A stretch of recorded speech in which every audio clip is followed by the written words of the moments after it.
if the technical foundations are not right, it's going to harm all the effort that you have done, right? You're listening to the Keep Optimizing podcast to increase your traffic, improve your conversion rates, and grow your profits. Hello and welcome. I'm Chloe Thomas, the host of this e-commerce marketing focused podcast. If you're not familiar with the format, well, let me explain. Each month we focus on a different marketing method, bringing you a masterclass in email, SEO, Facebook ads, etc. And each week I interview a different expert to explore the latest advice on making it work for you. This month is all about SEO. Yes, we're doing search engine optimization, that lovely organic traffic. So in this episode, we are getting into audits. Yes, the beginning point of all successful SEO strategies, the audit. And my guest will be breaking it down into the 3 crucial audits you should be running. That's the link audit, the content audit, and the technical audit. And she'll be sharing some tools to make it super easy if you want to do it yourself. She'll also be giving you some guidance on how often to do it, key things to look for, and we'll be talking about the best way to do this to make the biggest impact on your business. Loads of great advice coming up. So do make sure you listen right to the very end of the episode, because at the end of the interview, my guest will be sharing some quick fire insider tips to help you maximize the performance of your SEO. And I'll be sharing my take on it all and outlining some extra free ways that we can help you improve your SEO even more. So stay tuned right to the end, everybody. Let me tell you about our SEO month sponsors, the marvellous Spec Digital. Spec are experts in customer acquisition through SEO, with a firm focus on not just doing great SEO, but on helping you to scale up your business too. For Spec clients, it's all about finding the best ways to grow sales.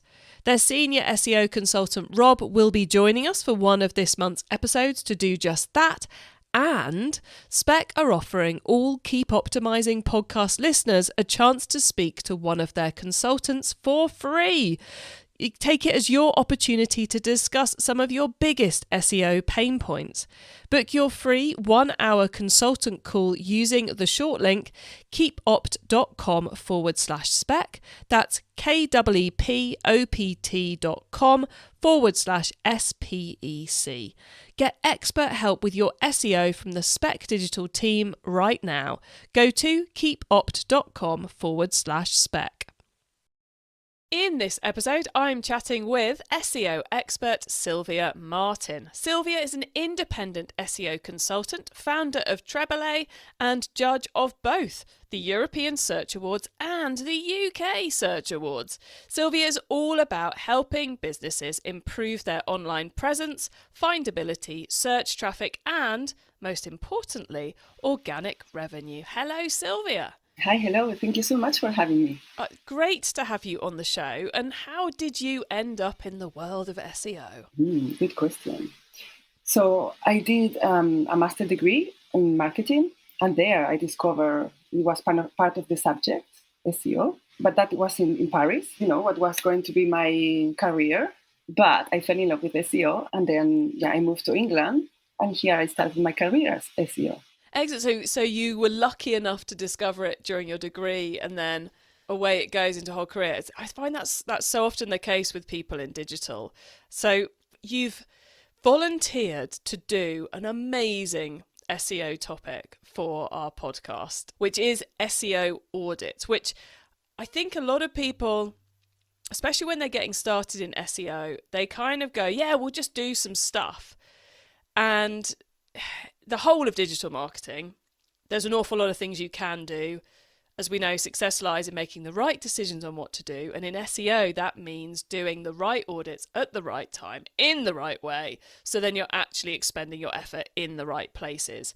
So you do a lot of audits for your clients. You are very skilled at these audits. What are the top 3 audits we should care about? Can you quickly explain those for us? Yeah, so as SEO, like the main pillars. So the SEO audits, they will cover those. So it will be link audit, content audit, and technical audit. Cool. So that's our link audit, our content audit and our tech audit. Let's tackle them in that order. So, Silvia, the link audit, tell us a bit about that. What's in it? How often should we do it? Why should we do it? Tell us all about the link audit. Yeah. So link audits, it will be for, kind of more established websites, right? That you have already acquired a backlink portfolio. So then what you need to check is first if you have any toxic backlinks. So there are several tools for that.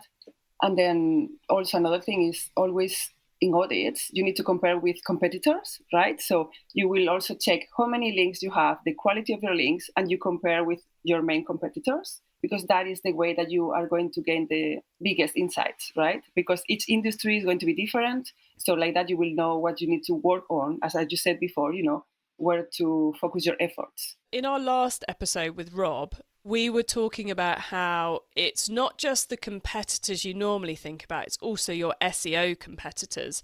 So would you be doing a mix of those as the competitors you're comparing against for those audits, both those you're fighting against in the search rankings and kind of like the big ones you think about from day to day? I think it will depend, on the industry, and so it will be case by case. Usually the main competitors, but sometimes I will also add the other ones, because the audits also is like a good starting point. So maybe later on, after you do like the first audit, maybe on another audit is when you do, okay, now I'm going to expand and see with other competitors, other kind of competitors, which is the data, right? Got it. Okay. And you mentioned tools there. The audience's ears will be pricking up. There's a tool I can use, there's a tool I can use. And I think link audits are an audit you cannot possibly do without using a tool, because it's like, without a tool, it would be like you'd have to look at all the websites in the world to try and find links to you, which would be mind-boggling. So have you got kind of any go-to tools for this? Can we use one tool to do it? Do we need to use multiple? What's your advice on tech for helping us with our link audits? Yeah, so I will say like use as many as you can, right? It's always the best case. And also it depends on your resources. But some good tools out there are Link Research Tool. LRT is very good, that one, because it helps you. It's very comprehensive, a lot of data. It's a bit on the expensive side, but it's very, very good data with quality. And it gives you, like, as you said, because if not, it's very time consuming, right? So it gives you already like kind of the potential toxic ones and a lot of ways of classifying the links, and also like anchor text, a lot of different things. So that's one of the best ones. And then you also can use Majestic for links. There you can find a lot of data too. I would recommend to use also check for links on your Search Console too. You can find also there links. Good old Google Search Console, always making an appearance. Cool. So we've got 3 tools we can try out. We know we're going to include a review of our competitors versus ourselves to benchmark ourselves. And you mentioned that we might do it relatively straightforwardly the first time, and then we'll layer up on our link audit as we repeat it. How often would you be repeating it for an average e-commerce brand? Is this something we're doing weekly? Is it something we're doing quarterly, yearly? What's your best take on this? So I would say it depends how big is the e-commerce, right? But usually at least every 6 months, I would recommend to do it. If you can do it quarterly, it will be better. But the same, it depends how many links you acquire, or, it will depend on the e-commerce size. Okay, excellent. So we got our link audit there to give us some clarity on what we need to do with our link activity. Then the second audit you mentioned was the content audit. So tell us a little bit about the content audit, please. Again, so content is very important for SEO, right? So you need all the keywords and rank for the relevant terms. So the same, you will need to check with competitors again, to benchmark the data and have the insights and to know where are the gaps and what you need to cover or to work on. There's like different angles also. It will depend on the website. For example, for e-commerce, I will check like the templates, right? Like the product page, category page, and then you will also like benchmark that with competitors. What are they doing in terms of content? The kind of products. It depends also on the kind of e-commerce. If it's more technical, maybe you need to check also readability and how people understand, because sometimes you know your products and you have, how to talk like in the language of the business. But maybe some of the customers, they don't, or do you need to explain in a different way to attract more customers, maybe for more awareness? So there's tools also that they will help you with all of that. So that, for me, it feels like this is a more complicated audit to pull together. It's not like we just log on to one of the tools like we do with the link audit and bang, there's our lovely spreadsheets for us and our competitors. It feels very much like there's kind of more pieces to unpick. We've got the templates, we've got the actual words themselves, we've got a bit of competitor reviewing. I'm guessing some of this we probably have to do manually, but there's also some, you mentioned tools, so there must be some tools we can use to help us out on this. So have you got any recommendations for tools to make our job a little bit easier when it comes to these content audits? Yeah, so usually you have tools like SEMrush or Ahrefs. They can give you insights already about your content performance and compare with competitors. And the same, you can do it by page, template. And also like check other what kind of content also you are publishing. The same, they can help you also identifying the gaps, right? Like especially for e-commerce, I think that something that they don't do a lot is informational content because they want to go and convert, right? So they invest a lot in that kind of keywords, but they don't do a lot of informational. So maybe that's something that when you do these audits using these tools and also like reviewing it manually, then you can see like, okay, there's an opportunity here, like, educating or trying to get traffic in a different way. So it strikes me that with all this content, there is that extra complexity with the different tools, the bits we need to do manually to check things out. But you mentioned different pages and informational versus products. It strikes me that there is a little bit of this could be an infinite task. So do you ever take this content audit, look at maybe the Google Analytics or the Google Search Console and go, we're just going to look at the top 20% of your traffic driving page or traffic attracting pages? Is there ever an angle of that where you go, right, well, we're only interested in our best pages at this point, and then like we were saying with the links, you might layer it up and go deeper the next time you do it? Would that be a good strategy to take to make this a bit more manageable? Yeah, that's a good point. So there's different strategies. That's one that you can use, of course. But the really important thing here is the scope of the audit, as you mentioned, because if not, you can spend all your time doing the audit. So you need to check or agree in advance what are the things specific that you're going to do. And that's why also you can repeat audits frequently because you're going to focus on different things. So then you're going to gain different insights. Is that key thing that the audit exists to help us work on the right things? But like you say, an audit could be infinite. Mm-hmm. So we might end up spending all our time doing an audit. So we've got to be a bit more focused on those areas we spend it in. Excellent. And how frequently would we be doing a content audit? Is that more frequent than the links, less frequent than the links? What's your recommendation? Yeah, I would say less frequent than the links. But especially if you are going to plan like a redesign or something, then check what you have already and what you're going to improve.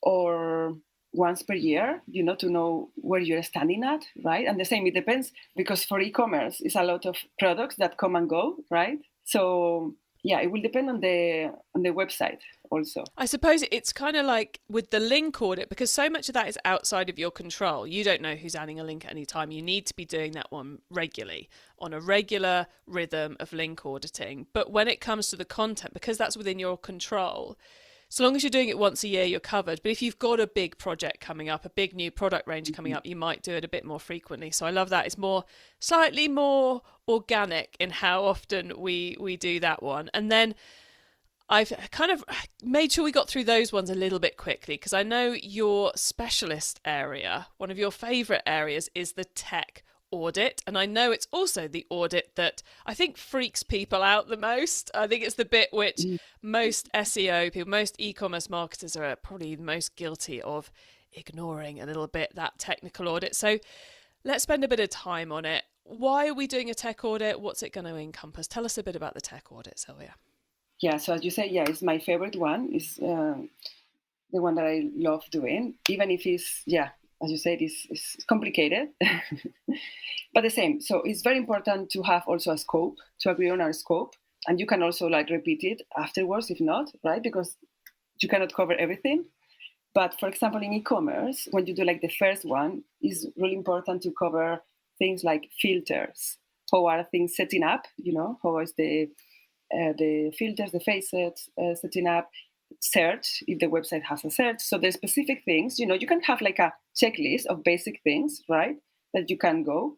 But also you need to go on the website, experience it as a user to detect other kind of issues too, that maybe they are also like technical. And I will say also like Search Console again, there's a lot of people that they think that they don't have any technical issue. And that's another thing about the technical. It's scary, and at the same time, you don't know what you don't know, right? So sometimes the issue is not flagging, hello, I have an issue here, right? You just need to discover it before it appears. And for example, in Search Console, I know that before they used to have these warnings, and now it's not there. They remove it in the index pages report coverage. And now what you need to really look at is at the no index pages and say why they are not. It's a lot about looking for different patterns, what is going on there, right? So they are not saying, okay, this is an issue. You need to look at the data and say and detect, okay, here there's an issue, or maybe it's a potential issue. Because some of the things also is maybe you have duplicated content because you have like two versions of your website with the www and the non-w, but you are not aware of it, right? But then you're going to see in Google Analytics, in Search Console, maybe you're going to start seeing these URLs there. They pick them up, no index. But you say, okay, it's no index. It's not an issue. Yeah, it's not an issue at the moment. And that's why a lot of people, they don't give them a lot of importance when it should have, because it's not an issue at the moment, but it could be a big issue if you don't address it before something happens. I think, Silvia, you've just perfectly explained why so many people put their head in the sand when it comes to the technical audit, because I think we fall into this. It's very easy to fall into this trap of going, nothing's gone wrong, there's no problem to fix, so we'll just ignore the technical SEO audit. As long as there's nothing wrong, we're okay. But actually, as you've just outlined really clearly there, one, as well as fixing the problems, there are opportunities for improvement. So it's not a problem, but it's something we can improve to speed up the site or to make the search engine understand the site better or something else. And then secondly, there are those things which, for someone who knows what they're doing with a technical audit like that is a problem waiting to happen. So we should fix that now so we're okay in the future. And I think that for me is one of the most important things of a tech audit is it's giving you confidence for the future. It's like, yeah, okay, nothing's broken. I've double checked, nothing's broken. I've double checked, here's something I can improve. And I think that's such an important part of the tech audit process.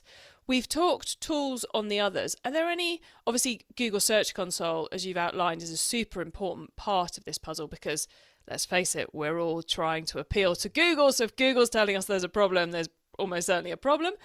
Are there any other tools we might want to use within the tech audit piece? Yes, indeed. You can also you always need like a crawler to crawl the website. It can be like Screaming Frog, for example, or Sidebar. There's different ones. Only depends how big is the website. Maybe you need another kind of crawlers that are based in the cloud, like Deep Crawl or Write or other bigger ones. So those are like the basics, right? You need to understand, because that is going to give you the understanding of, okay, that is seeing your website as like a bot, right? So it will give you the technical insights. Excellent. So definitely worth getting a crawler to try and get some idea of what the search engines are seeing. Any other tips around what we should definitely 100% include in that tech audit? So mainly you need to check, crawlability of your website. So identify those kind of issues, indexability, the same. And then you need to check, implementation. So for example, if you have JavaScript there, you need to check how it's implemented. Also the bots, they can render and pick up all the data, because the main thing about tech also, the value, as you were saying before, is future-proof your website, but also all the effort that you're putting on the content side, if the technical foundations are not right, or you have technical issues potentially there that might happen in the future, is going to harm all the effort that you have done, right? So that's why it's very important to check all of these different areas. And how frequently would you be doing this tech audit? Because some of it's within your control, some of it's not within your control. So it's like between the content and the link stuff. So what's our frequency on a tech audit? Yeah, so the same. It will depend on the size of the website, right? Because the more pages you have, the more complicated things can escalate, right? With canonicals, hreflangs. So it will depend. So you will need to have like many technical audits, like technical checks. Let's call it technical checks. Maybe every month, if you are a big site, minimum. And then if you are not as big, it will depend, like, for example, is that if you are going to do like a migration or a redesign, or at least just to know where you're standing, I will say, yeah, at least once per year, minimum, if you're like a small e-commerce. Excellent. Now, one thing which we haven't mentioned yet, which we really should, is I think a lot of people are probably listening going, oh my God, I've got all these audits to do. Then when do I actually do any improvements to my SEO? I could be spending all my time doing audits. And we were talking a little bit about this before we hit record and making the point that even if you're doing your SEO in-house, the audit is such an essential part because it defines what it's worth spending time on to get the biggest impact. That if you're going to outsource anything, limited budgets, etc., the audit is a great thing to outsource to a specialist because then you're working on the right things for the rest of the year. So would you say audits are something which it's just a no-brainer to outsource it to someone else? Yeah, totally. Because also, like, you are someone that is coming with fresh eyes is going to help you, like, maybe seeing that they priorities in a different way, and yeah, it's totally worth it. Wow, thank you, Silvia. It's been awesome giving everyone a run through there of those 3 key SEO audits. So thank you so much for suggesting such a good topic and then for bringing the insight here too. Listeners, remember to stay tuned right to the very end so you don't miss out on Silvia's insider tips on SEO and my suggestions for more free resources to help you improve things even further in your business. Let me tell you about our SEO month sponsors, the marvellous Spec Digital. Spec are experts in customer acquisition through SEO, with a firm focus on not just doing great SEO, but on helping you to scale up your business too. For Spec clients, it's all about finding the best ways to grow sales. Their senior SEO consultant, Rob, will be joining us for one of this month's episodes to do just that. And Spec are offering all Keep Optimising podcast listeners a chance to speak to one of their consultants for free. You take it as your opportunity to discuss some of your biggest SEO pain points. Book your free 1-hour consultant call using the short link keepopt.com/spec. That's keepopt.com/SPEC. Get expert help with your SEO from the Spec Digital team right now. Go to keepopt.com/spec. Okay, Silvia, so far we have gone deep into those 3 SEO audits. Now you get to wow us with your insider knowledge about the whole of SEO, which we've covered quite a bit of it already, but we're going to go further. So for the following questions, your answer can be absolutely anything to do with SEO, which of course includes everything we've already been talking about. Silvia, are you ready for these? Yes, I am. Excellent. Let's start with newbie advice. If we've inspired someone to take their first step, what do they need to know to give themselves the best chance of success? Yeah, so in that case, I will say it's good to keep learning all the time, right? For example, tools, I would recommend, not tools, like resources, sorry.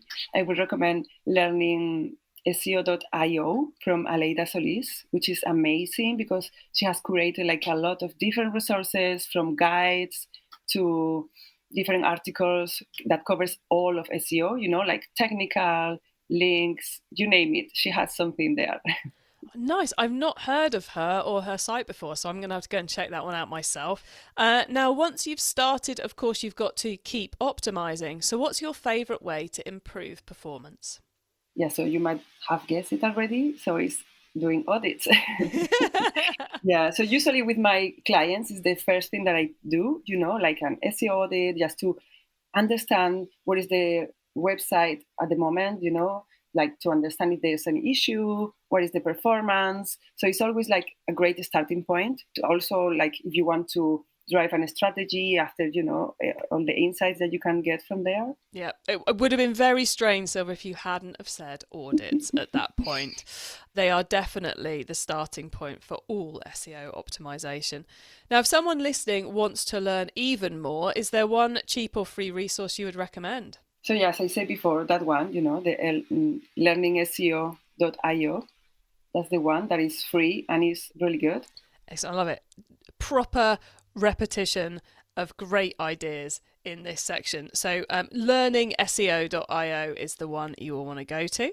And finally, Silvia, it's crystal ball time. What's coming up in the next 6 to 12 months that we should be getting ready for? Yeah, so I think that right now, everything and everyone is talking about AI, right? It's the big hit now.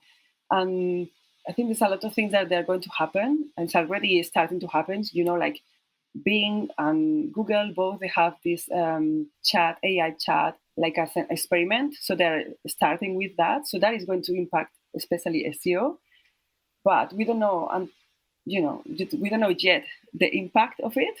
But we need to be ready. And also, like, for example, right now, there's already tools that you can use, not only that, but also you can start to use other AI tools for SEO. So I will say, yeah, that's the big thing right now. Yeah, it's the huge thing, isn't it? AI, and how does it fit into our SEO world in the good way without it being a bad way? Definitely the big one to watch for the next 6-12 months. Silvia, we are very nearly at the end of the show. So could you please let the listeners know where they can get in touch with you? Yes, so people, they can find me on LinkedIn, and my profile is Silvia Martin. I'm independent SEO consultant. Brilliant. Simple as that, guys. Go track down Silvia on LinkedIn and get in touch with her with any of your SEO and SEO audit questions. Silvia, thank you so much for coming on the show and sharing such great insight. It's been a pleasure chatting with you. So thanks for being here. Thank you so much. Well, what a brilliant way to wrap up this year's SEO masterclass. Great detail there on how to, I guess if I was going to be asked what's the best way to drive my SEO performance forwards, it would be do the right audits at the right time in the right way. And if you're doing it in-house, get someone external to come and do those audits for you, for the the different pair of eyes, but also because they're doing these all the time, so they're going to know the latest things to look at, and that is going to give you that list of things for you to tackle going forwards. Brilliant advice there from Silvia on those 3 SEO audits to do the links, the content, and the technical. And yes, you really should be doing all 3 of them. Now, you can get links to all those things we discussed, where Silvia is on LinkedIn, our notes from the session, and more at keepoptimising.com, or you can use our super special short links. Just put keepopt.com and whatever the number of this episode is into the URL bar, and you'll go straight to the correct episode page. Once you get to the website, do add yourself to our email list so you don't miss out on any of the many things we share to help you improve your business. And why not sign up for our monthly Q&A webinar whilst you're there? Because at the end of each month, we run a live Q&A session with as many of our specialists who can join us to answer your questions. You can sign up for that at keepopt.com/webinar. Thank you so much for tuning in to this episode of the Keep Optimising podcast. Our whole set of episodes about SEO is now live, so please do have a listen to them all, and make sure you tune in next Wednesday when we'll be starting our series of 5 episodes about offline marketing. So make sure you're subscribed to us or following us on your favourite podcast player so you don't miss out on that. And if you know someone who's particularly interested in SEO or offline marketing at the moment, please do let them know we're covering it all, because this show exists to help you and them improve your marketing. Have a great week, and make sure you listen to the next episode so I can help you to keep optimising your marketing. Access everything Keep Optimizing at keepoptimising.com. That's with an S, not a Z.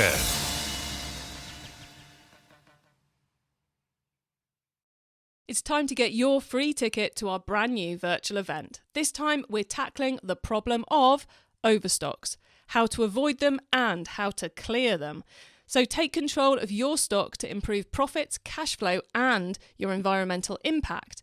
Just use our short link keepopt.com/summit to get your free ticket.